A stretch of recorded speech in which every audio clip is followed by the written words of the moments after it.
If you're a fan of hip-hop, or more notably Kanye West, then it's probably no surprise to you that Donda West, Kanye West's mother, plays a very integral role in Kanye West's life and career. After her death to corrective surgery in 2007, Kanye West has blamed himself for the death of his mother, and his mother has been an integral part of his career and life ever since he began back in the early 2000s. So in 2020, Kanye West would announce his 10th studio album to be released, called Donda.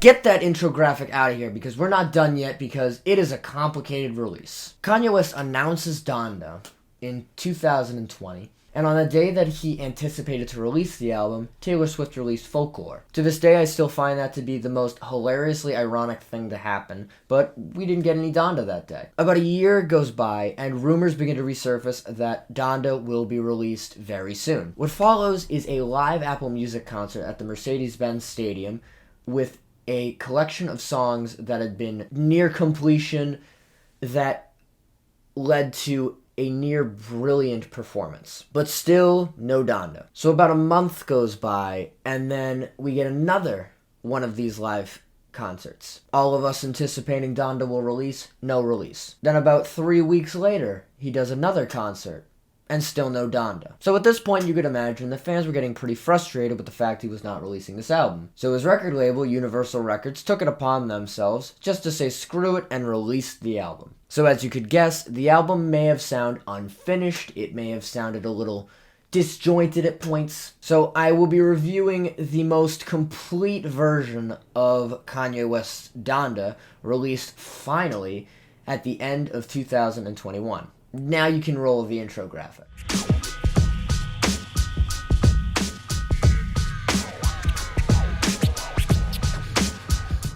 I'll be honest, this was a tough one, because this is an album I felt very, very mixed about. First of all, this album gives me this vibe of this electro-punk gospel choir on a Sunday. This, I thought, was a very creative approach to this album, and from beginning to end, it really gives me that feel of I am in Sunday church. I also found it interesting that he started the album off with Donda Chant. Donda Chant being the song at the beginning of the album where this woman is saying Donda's name in sort of a pattern. This pattern being Donda's heart rate at the time she died. This was certainly a unique way to go about this, but I'm not exactly sure how I feel about it. It's one of those interludes that really feels like it gives gravity to the theme of the album, that this is more like a memoir to his late mother, Donda. But the album felt like it really goes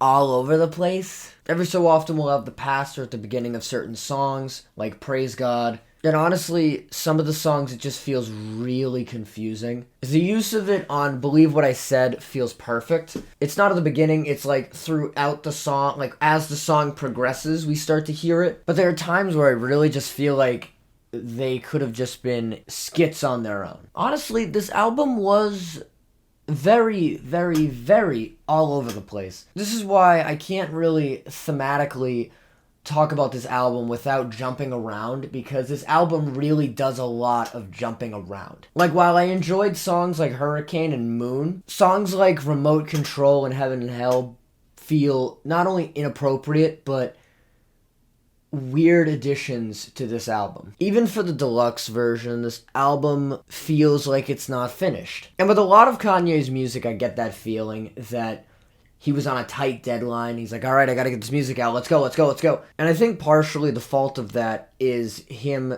teasing the album constantly to a point where you're getting your fans so excited for it that you're getting them pissed off because you're not releasing the album. My thoughts on this album are really just all over the place. I can't really give concrete thoughts on how I feel about this album. And while I did enjoy a great deal of what this album has to offer, it in the end feels very disjointed, feels very mixed, and I wouldn't consider this to be one of Kanye's best. However, if you're the explorative type who would like to hear some experimental Kanye West, this album might be what you're looking for. Still, I think I'm going to give Kanye's Donda a 2 out of 5 scratches. I think at best this album is just okay. Certainly nothing groundbreaking, and as usual, it presents that wonderful production style that we know from Kanye West. But the album really feels disjointed. It feels like songs that weren't supposed to be on there are on there. Part 2s appear before part 1s. And it's one of those albums that even after being teased to death feels kind of like a rush job. So check it out if you're curious, but